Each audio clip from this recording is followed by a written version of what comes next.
নানা অনিয়মের অভিযোগ এনে নাটোর সদর উপজেলার এসিল্যান্ড অফিস ঘেরাও কর্মসূচি পালন করেছেন বৈষম্য বিরোধী ছাত্র আন্দোলনের শিক্ষার্থীরা।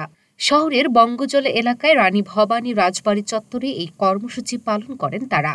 ওয়ালটনের পণ্য কিনে জিতে নিতে পারেন নগদ 20 লক্ষ টাকা। Double million offer! Walton fridge কিনে পেতে পারেন 20 লক্ষ টাকা। রয়েছে কোটি কোটি টাকার নিশ্চিত উপহার।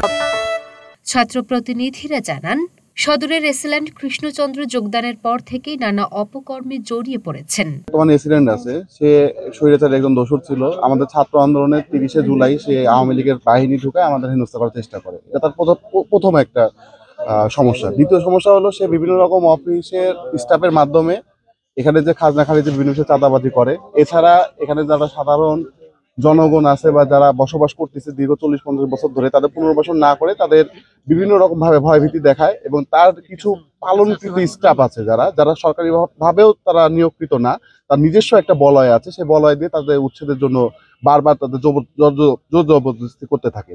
এছাড়া সে ইসকনের যে মন্দিরের নামে যে জমিটা অধিগ্রহণ করায় সেটা কিন্তু বৃন্দাবন মন্দির নামে ছিল। কি উপায়ে কিভাবে সেটা বন্দোবস্ত হয়েছে সেই বিষয়ে কোনো ক্লিয়ার করে নাই। সে এখানে আসছেই যে এই ইসকনের মন্দিরটা মানে বন্দোবস্ত করার ক্ষেত্রে। এ বিষয়ে অতিরিক্ত জেলা প্রশাসক বলেন, বৈষম্য বিরোধী ছাত্ররা এসিল্যান্ড সহ ভূমি অফিসের বেশ কয়েকজনের নামে বিভিন্ন অভিযোগ দিয়েছে।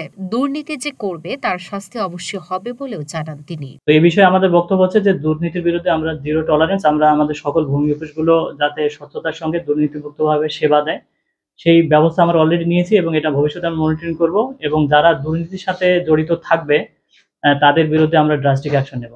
তারা দুর্নীতি করে কোনো ছাড় পাবে না।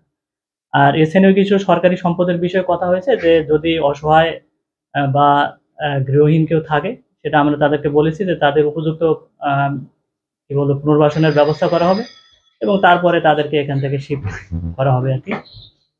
আর আরো কিছু বিষয় আছে সেগুলো আমরা তাদের কথা শুনেছি, আমরা সেগুলো যাচাই বাছাই করে দেখবো। ঘটনার সত্যতা থাকলে যাদের বিরুদ্ধে অভিযোগ এসছে আমরা অবশ্যই তাদের বিরুদ্ধে আইনগত ব্যবস্থা নেব। তবে সকল অভিযোগ অস্বীকার করেছেন এসিল্যান্ড কৃষ্ণচন্দ্র। তিনি জানান, সরকারি বিধি মেনেই সকল কাজ করেছেন তিনি। লুনা ফসনিপা, ঢাকা পোস্ট। এটা বলি সব প্রতিটা ফ্যামিলি আমরা